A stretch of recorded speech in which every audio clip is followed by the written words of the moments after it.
Sa mga makakakuha na ng student permit, ang pwede nating gawin pagkapunta natin sa LTO na pinakamalapit sa inyo at yung kakaunti lang ang pila, mabilis lang po doon, ay pwede na kayong bumalik pagka nabigyan na kayo ng student permit.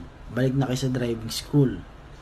Tapos, magpa PDC na po kayo kung kukuha kayo ng A at saka B, sabihin nyo lang po doon sa driving school para ipa-practical driving course kayo sa driving school na accredited ng LTO.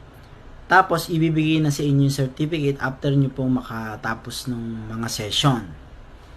So, ang session po niyan ay minsan umaabot ng 2 to 3 days, minsan 4 days, depende po sa code na kukunin ninyo. No?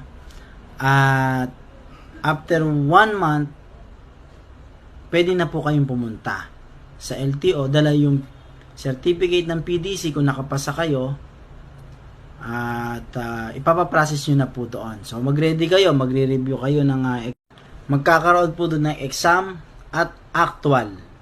So kailangan nakahanda kayo doon sa exam at saka actual.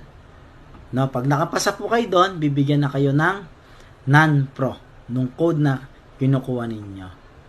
Road and Machine Cares, laging magtagubilin sa pagmamaneho. Ingat.